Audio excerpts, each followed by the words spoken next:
Hey,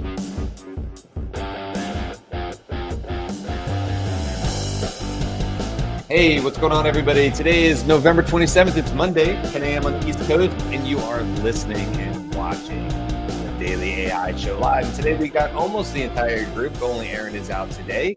So I want to say welcome to Junmi, Beth, Carl, Andy, Robert. Good to see you, Robert, and Brian. And we're back for another week for all of our folks and listeners in the States.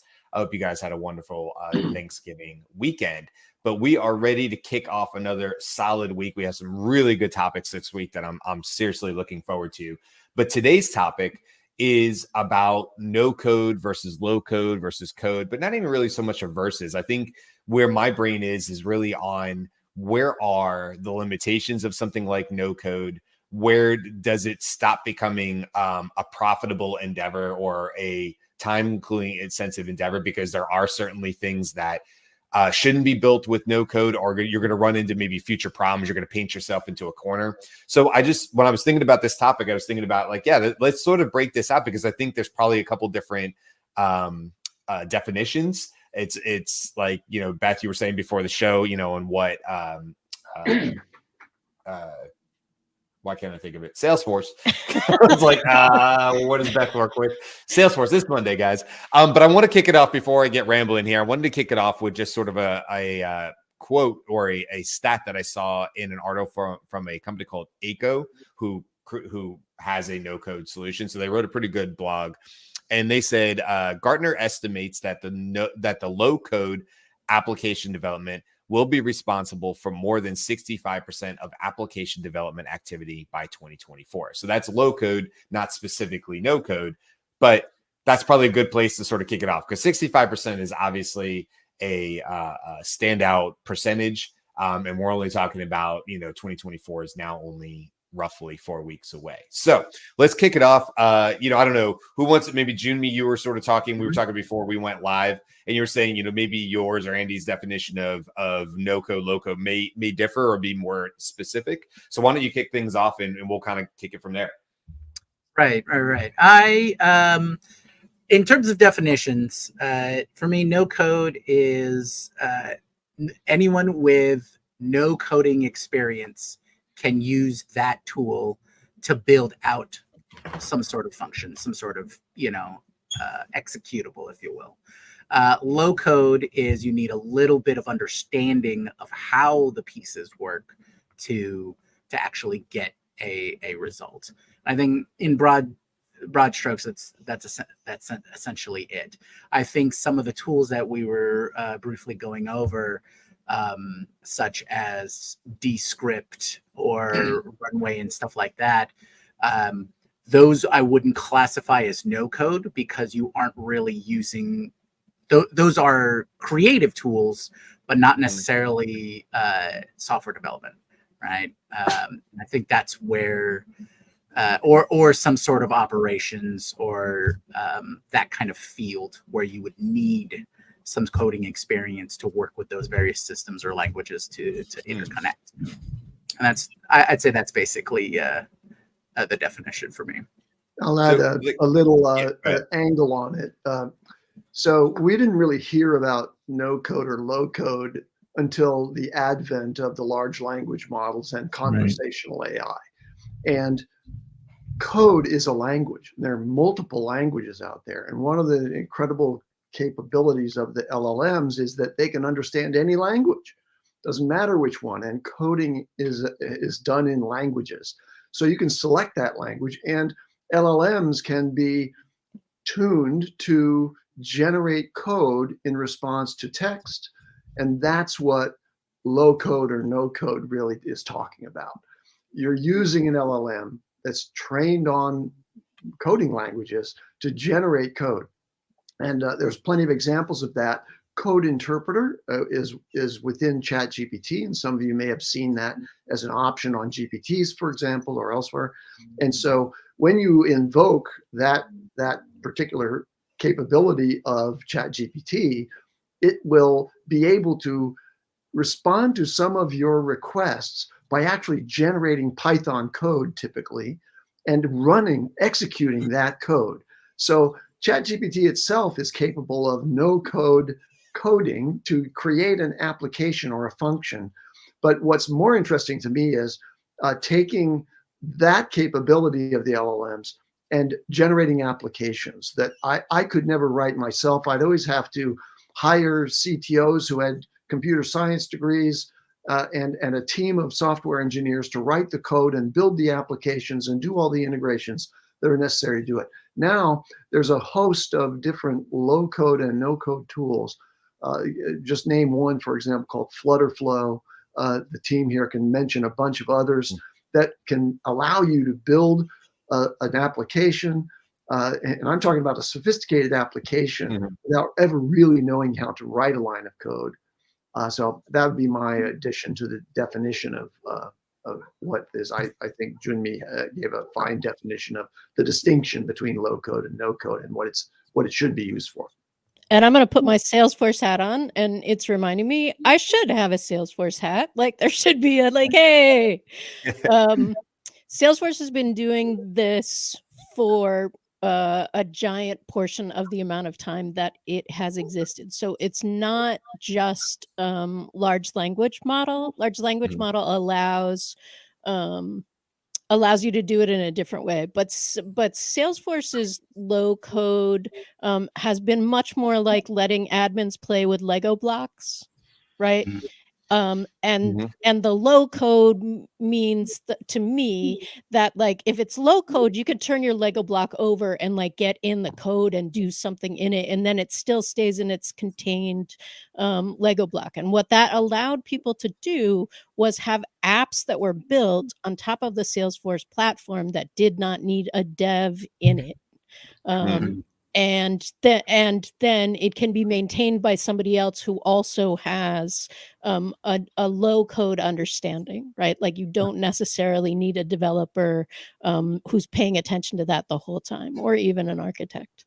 So if I were to use everybody's definitions here, because it seems like you all kind of had an appending to the previous one, and it's interesting because which is why this topic is very hard to nail down. So if I were to basically create a job description I'm looking to hire somebody and they need to be proficient at no code solutions or low code solutions, well, I mean, what would I expect of them? So given all these definitions, I'm curious what you would put in their requirements. I would frame it to the field that you're going to be putting them in. How is it applied? So like if you were in marketing, for example, right, you would use no code solutions to build out email funnels or, marketing campaigns and things like that. And you see those kinds of solutions for quite a while now in tools like Klaviyo or MailChimp or any of those, services. But essentially putting together a flow like that before those services or those features existed, you would have to build out the automation on the back end. Right? This is a very good answer. I love that. This really grows to my point. I think that in my head, when you ask the question, what is a no code solution or no coding, whatever technical skill set, it's kind of raised itself up to a more of a social term or more of a general term that you use to describe problem solving, which is what you just did. Is like no coder. Usually you say, I want you to be able to be C++ or Fortran or assembly or whatever programming language. Now you're just going to say, I want to know you're good at applying technical solutions using the technology that's available, whether they're packaged like Beth was saying, or they're whatever. I mean, the way Andy was saying. So what are your thoughts on that? I think you just nailed it, Robert. I mean, you just kind of nailed it, which is, and Jimmy was saying it too. It goes to the specialty, but you're right. Like going back to if I was going to write a job description in it, it's probably going to say stuff like proficient and knowledgeable in Zapier, Make. It's going to say things like, like we used to see Adobe, proficient at Adobe products, right? Whatever the case, if that's what they're using, Slack, these kind of things. But also, it's going to have to be somebody who is a generalist in the sense that they are able to take pretty much any types of Lego blocks and go apply to a new software that they probably have not used and quickly start developing and creating no-code solutions in there. And it's going to have to be somebody who understands that says, I've never used this tool before, but if you hire me, I have full confidence that within a very short period of time, I can be building in there and actually developing new applications because I understand Zapier, because I understand Make, because I'm very, very capable of going in there and doing it. I'm not saying me, by the way, I'm just saying in general. So I love that. I love what you're kind of saying about that. I think there are some tools out there like Zapier. Zapier, I would say, is probably like one of the quick ones, which, by the way, sometimes that's low code as well. That's not always no code. Sure. Zapier isn't definitely always plug and play. But yeah.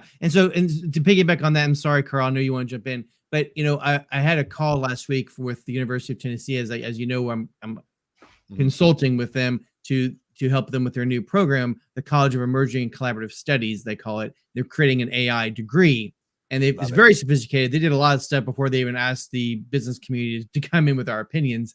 But a lot of people were saying on this call was basically kind of the idea that you're saying is we don't need them to have these technical knowledge. We need them to have the soft skills of problem solving. And it's like, and in order to get that, it's not going to, I hate to say it, but it's not going to be a college degree. It's going to be interning, and so that's why this program is a big part of their credits are interning at a company that they can get those soft skills and problem solving experience. Because, a lot of people don't have the thought, I need to go to AI. I need to go to these tools. I need to search out solutions or Zapier automations. I mean, I knew about Zapier for years, never touched it. I mean, never. I knew somebody. I just knew the word Zapier, and I said, "Can we do a Zapier?" So I was like, "Now I know it." What do you think, Carl? A lot of things cross my mind, so when we say no code, low code, immediately something called Bubble comes to mind, right? Bubble.io, where you are building actual applications, although you could say that it is still code, but it's just visual, because a lot of people could rather see if they can see the blocks and put it in rather than actually typing in code, whether it's Python to go through it. It's easier. Same thing you would probably say like Langflow, right? Instead of using code through LangChain, you just use Langflow. Literally the same thing. It's just now visual.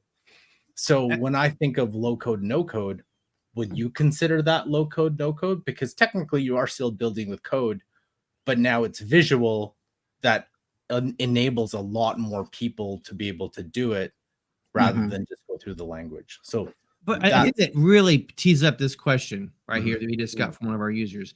And what you're saying is drag and drop. Like Langflow is kind of a drag and drop. Respell is a drag and drop. Make is drag and drop. Or Wizard option is kind of Wizard. I guess is GPT. It's asking you questions about what you want. Those are all no code, right? And so they're asking the question: are those best for those for no coding? Well, how are you even familiar with them, right? So you have to have some technical understanding of that. There's tools out there that offer this kind of thing, and I think it's more about what we said before, Jimmy, is it's about creating a solution, about problem solving. And that's more important than the solution. But knowing these are out there and knowing what they're capable of. So this is one of the big things that keep on saying to people is you don't need to know all the ins and outs. You don't need to be the DevOps person if you're trying to be helping a client. You just need to know what it's capable of and what tools are available. This is why all of us on this call, pretty much our full-time job is learning about what's going on in AI. So let me add that the whole idea of drag and drop means that you have an object. And in coding, there's this idea of objects that you create and then you can reuse in your code. So object modeling and then drag and drop elements like in the low code or no code automation tools that we've described here, Bubble for application development, Make and Zapier for integrations. The code that's being replaced in those cases is API code. There's a quite rigorous process by which you have to write code in order to integrate one application to another, and that's what APIs are all about. But the drag and drop modeling of that replaces your having to need to know what those lines of code are, and instead you just connect this block to this block. And so I think that another example in the world of e-commerce is that we've had low-code tools for writing a website for a long time. Oh, long time. Wix, Squarespace, etc. One of the things that many people here in the business world would have thought about in order to, solve their business objectives would be, okay, we got to build a website that does X, and you got to turn to a development team to do that. Well, you don't really have to do that anymore. Shopify is now building AI into their tools that lets you do it in a text interaction. Presumably, I haven't tried it on Shopify, but there are other tools. Framer comes to mind as one that is an AI tool that will build a website for you, but it also can kind of dig into deeper functionality than just listing products and allowing you to check out. But we've had listing products and allowing you to check out in a low-code form for a long time now. And Andy, I think you really hit it on the head for me. Is it's lowering barriers, right? So having more capability available to people and to implement and create those solutions, like you said, Robert, the barrier is much lower. So you can have people who are in their specialization start building solutions for whatever use cases come up without having to rely on your dev or your DevOps team. I wanted to drop in a example of a low code, like an actual new example. For those who have ChatGPT Plus, the 1, 2, 3, I think it's number 4 on. It's surpassed even some of the GPTs that OpenAI developed. It's, I think, the number 1 custom built GPT. It's called Grimoire by I think Mind Goblin Studios. I can't remember. Nick Dobos. Yes. I believe it, and I've been testing it just very, very casually, but it's supposed to be that low, no code. I want to build something. It will help you build something. And that actually transitions me to what David, who's listening to our show, thank you, David. His comment was, seems to me low code and no code solutions that have existed for years before ChatGPT should be very worried about their future viability. I don't know. What does everybody think about that? I think in a general sense, because AI is so capable and it will just increase in capability, everyone needs to take a pause and take a look at whatever their business model is, whatever their tech is, whatever the product is, really.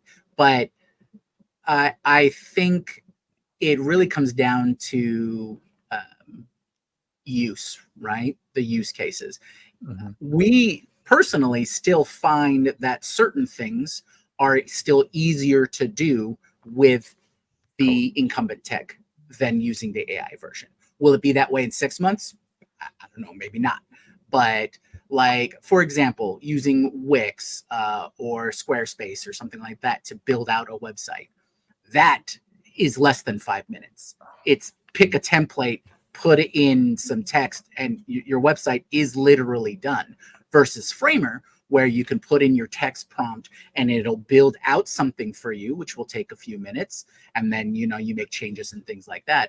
Did I find building off of Squarespace easier than Framer? Yes. Will that change in a couple months? Probably. But I think my point is that there are certain tools right now that are still just a better user experience. And because they're the incumbent, they still have a little bit of runway. But to take a look at it and make sure that, however they're built, and see if there's like a moat or anything around that, most definitely they'll have to check that. There are times where it's just better to use code, and GPT can like make your code, right? Wix is like Squarespace and Wix are 5 minutes to build the site and like 5 hours to explain to the client that you can't actually change that spacing because it's a template. And if we wanted to do that, then like that was a different menu item that you could have picked, right? Like, I mean, sorry. There's a sacrifice. I feel strongly about this, as you can tell. No, I agree with you, Beth. There's a sacrifice between speed and efficiency and customization. I mean, every single time. And I want to bring up this because you were just basically saying what I was about to say, Beth. We had a LinkedIn user that said, I'm interested in an app to teach clinical research fundamentals not taught in colleges to future researchers, and even an app to engage patients in better research outcomes for safety. Now, I'm just using this as an example. So in this particular case, there may be solutions out there, Bubble or other low code, no code solutions that could potentially solve for this problem, right? For this use case, but maybe not. And I was basically going to say what you were saying, Beth, which is that sometimes that's where you have to determine, okay, at what point is going and moving fast and cheap actually a hindrance down the road to the solution that I actually need, the actual solution to the problem I have or pain point. And what I would say is, you want to, my recommendation for like businesses or people who are going to build out this kind of stuff is you want to start with your no or low code, but you want to do it in a way and in a system where you're not boxed in if you need to transition over to a coding solution. So the best solutions to me are the ones that where you have the Lego bricks, but you always can turn the Lego brick over and customize it, or bounce off of that, or use that Lego bricks and then create something that's totally customized, a new Lego shape or feature or whatever that hasn't existed that's unique to your business. Because what you don't want to do is find out that you've spent time or whatever standing up that website or that application or that app or whatever, only to find it doesn't actually solve your problems. It looks good. It feels good. It's got a user experience, but at the very end of it, you're like, oh man, but it actually doesn't do the one thing I actually need it to do. And so that's where I've seen people get in trouble before. On the flip side, I would say starting with a developer is probably not the best idea either, unless you already know you have a highly complex technical problem you're trying to solve, and in which case that may make sense from the get-go to get somebody in. If you know you're going to go to a coding solution, sure, absolutely bring a developer. But I will say myself, I'm not a developer, but for somebody who likes to geek out in the things that I'm interested in, when I've worked with clients, not just in my company now, but across the board, way back when I was working with people with the gym or whatever, I like the things I like. So if somebody comes to me and asks me to build them something, my mind is going to go a little bit probably more beyond what maybe the customer needs to solve the problem. That's natural. And if you're really, really good, you're coming back and saying, okay, it doesn't matter what I need, it's what the customer needs. So what I'll say is to bringing in developers too early is you might find yourself with an overly complicated, more complex solution than you actually need to solve the problem. So that's the really other side of it. Beth, that example was such a good parallel, the Wix example. You have plug and play availability, which is kind of a no code, solution. But then you're going to get situations where I want that space, like you said. You're going to get situations where that no code make automation that you set up with an API with AI, with the OpenAI, I'm sorry, you're gonna be like, well, I wanted to do one more thing. It's like, well, you can't do that. There's a canyon between this action and this action that you want to have happen, just like I want a space here, right? And so you're going to realize that the no code options aren't going to fulfill the needs that you have as a client. And so I think that's pretty good parallel to what we're in the middle of right now. Like everybody's right now trying to help their clients achieve the goal using a no code solution, hopefully, but then it's going to slowly creep into. So I think when you're developing these solutions, you got to be able to, as Brian was articulating, have an out, have a way that you can bring in or inject a way to be more specific about the need. And so without having to rebuild the whole solution, which we've done dozens. Right. And that's I do have that's something that Salesforce has again been doing. Like this is more automation than AI, although AI may be involved in bridging that code no code barrier, because Salesforce has basically had a Lego maker, so you could go to your dev and say, I want this functionality. They could build that Lightning Web component for you, and now it's a Lego. You didn't have to get in and do the code, but somebody else could press that Lego. Salesforce people are going to be like, Beth, I don't know where you got all this. This is how I see it. June, yeah. Okay, so I got a little bit of either a different perspective or maybe a little bit of a pushback here. Pushback, okay. So, sorry, Robert, can crib that from you. I think especially where we're at right now with AI development, I think this is in general, but especially with AI development where it is right now and capabilities are right now, is I don't think it's so much of a worry or concern about leaving the out, right? Should we straddle the fence on this? Should we have this way to get out of it? I mean, it is a nice to have, but I don't think that's what should be stopping you in implementation. I think iteration and speed on that is going to be far more advantageous for you because of all of the barriers being lowered so much. You can do it. Just go and do it.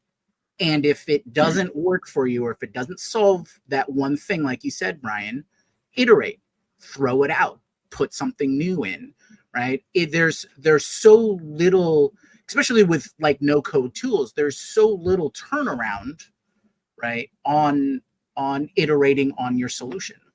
So see what sticks. If it doesn't work, tweak it, or, oh, this is not capable within this system. Go get a new system, right?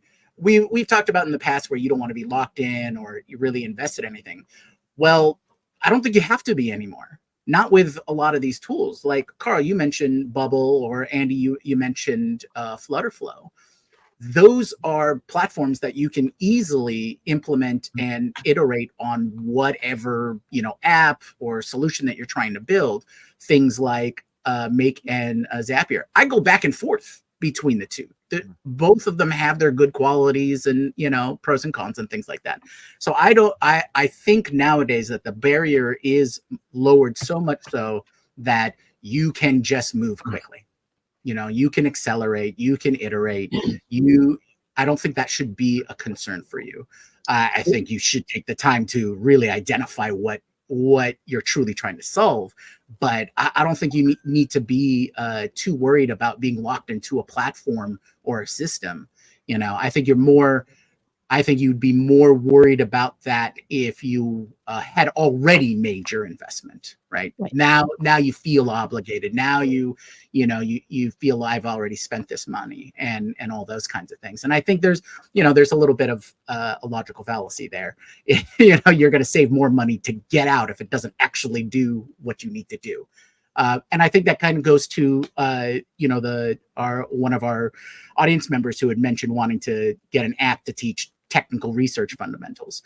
Well, if you have that knowledge, if that's what if you're looking for, you can build that yourself right now. Mm-hmm. I was going to say on that point, the user who wants to do an app to teach something, there's a whole bunch of things ranging from LMSs. They're out there like Canvas and Thinkific, but you have to pay for those things. But there's a lot of very inexpensive or free online course generators. Not only will the AI that's underneath that platform, typically GPT-4, will generate the content for the course, or at least the outlines and the structure of the course, but then the online course application builders who have used probably low code or no code tools to deliver those online course generators, and there's really a proliferation of those out there right now, it'll actually build the process by which you then deliver that to the users and enroll users, market to the users for the online course. All that's available for you right now. So go out and try it. It's a brave new world. I wanted to mention I was muted. There's 2 points. One is this article 3 weeks ago, but Replit CEO outlines they just got a fresh $20 million investment to achieve artificial developer intelligence, right? So it's like AI will be the one doing the development, which actually then connects it. I connected to, hey, isn't that what we're talking about when we talk about agents? Yep. Because it's just, hey, I want a goal. and then you just execute on that goal. And included in that is building whatever application you need to build through whatever it is, right? So I'm surprised, Robert, you didn't open the door, because I thought that is where we're going. That's where I think like I don't need to build anything. I can just say, hey, this is the goal. These are all the things I want to do, and go build it. Right? Well, it's not. Yeah, like, agents are coming. As soon as agents get released with Q Star, then we're going to be. That's Friday. We're going to be Friday. But I will say, back to Andy, just I was trying to say my mic was off. The key to that user's request, Andy, was not taught in college. So that's gonna put the onus of the app designer. You got to have the intel. You got to have the knowledge. You're going to have to feed it what you want it to be taught, because if it's not taught, then it's not known by the LLM, hypothetically speaking. So that's where the real challenge is going to be on that request. But I do have to go, and I want to ask if you could answer this question, Carl. Where is? I sent in the chat. I put it in. Okay. There was a GitHub that they have those rankings coming of the GPTs. Okay, cool. Of the GPTs, yeah. Okay, cool. Yeah, and Nick posts on about Grimoire on X a lot, and they are referencing their rankings and showing the link to that. Last name? Dobos, Dobos. I posted that in the chat too. Okay, it's not showing up on my chat for some reason. I'm not seeing it. Yeah, I'm not seeing it. It's in the Daily Show. Like if you go to our LinkedIn page, it's people who are watching us. No, they're not. Thanks everybody for joining. Right? Yeah. Thank you. Listen. Speaking of, we'll sort of wrap up today. I did want to shout out a couple people, because we had quite a few different commenters, even just on what we can see on StreamYard. So thank you, Adrian. Thank you. Loving the streams. We'll be here. Keep coming back every single day. Let us know your feedback, please. We're always looking for ways to make it better. I don't know if we mentioned this one, but Rich was saying talking about Zapier, something I've known for years, but I'm now just dabbling, sort of like what you were saying, Robert. And how complex it can be. I'm right there with you, Rich. Zapier can stop me in my tracks. What usually happens is it's Zapier. Okay, I know what I want to do. Shit, I don't know how to do that. ChatGPT, how do I do this? Hey, YouTube, how do I do this thing? Then I circle all the way back around, which is a good throw out for Bard. Now will summarize YouTube videos directly in Bard, and it's pretty cool. So that's a little throw out there if you guys want to go check that out. It is part of the experimental lab part of Google, so you have to be signed into that. But you can throw a YouTube link in there, and it'll help you summarize it, which can be super helpful if you're just trying to get bullet points. And then listen, we already mentioned the GPT rankings. Rich said exactly. And I think we hit all the other ones on there. I think this one is the drag and drop wizard option best for those with no coding experience. Yeah, for sure. There's so many different variations of that, but the Lego idea or the puzzle piece idea of dragging something onto it, like the Wix. And Wix and all those, website makers have gotten so much better over the years, where you were super, super limited as to what you could do. And now, because of AI and different things, you can actually not even write. I think in a lot of cases, you can simply turn on your mic and say, this is what I'm looking for. Or we know with ChatGPT, with Vision, I can draw it. And then I can say, this is what I'm looking for, or ask for the code for it. So there's a lot of different ways. I don't think it's always drag and drop. What I will say, what I would agree, I think all of us agree on, just as we wrap this up, is AI is going to continue to help bridge that gap between probably low code and no code. And we know that the no code solutions are only going to get more powerful over time. And then, Carl, you kind of mentioned about pushing towards agents. What that makes me think of is you no longer have to invest a ton of time in stuff, because there's so many solutions that are only for a short period of time. So, for instance, like going to volunteer at the Metropolitan Ministries tent, their holiday tent. Well, that's only for a short period of time. They only may need an application for 6 weeks of the year. And now what's going to enable them, like a nonprofit, is to probably stand that up and have it look really professional and solve their big pain point for both them and their internal and external, for the customers as well as them. And they're going to be able to do it very, very quickly with somebody who is not a developer. And I think that's super powerful for sure. So, okay, that's it. Any other last comments on this before we wrap it up? Get out there and make stuff. Yeah. That's right. Go play, because we need more people who are willing to go out there and play and be able to connect the dots. So never a bad skill to have. All right, that's it for today. Tomorrow we have a really cool episode talking about AI art. Is it theft? Is AI stealing, or the ChatGPTs of the world stealing from artists? It's a hot topic. It is a hot topic. I will say that Aaron has done a ton of research to prepare for this. Yes. He'll be here tomorrow to help us lead off that chat. Wednesday, we got the news. Thursday, we are talking about the 1-year anniversary of ChatGPT being publicly available. That was November 30th of last year. And then Friday, we will be talking about Q-Star. So if you ever want to understand Q learning, Carl will probably be heading that one off, although I've done all the deep dives that Carl's now shared with me and ruined my weekend. I was standing literally in lines at Busch Gardens, standing in lines, ChatGPTing Q learning and Q-Star and A-Star and where they connect. That's Friday. We all needed more time to get ready for Friday. So come back all week. We got tons of stuff for you guys to learn, interact with. Thank you for all the comments. And we will see you guys tomorrow. Bye, everybody. Bye. Happy Bye. Monday.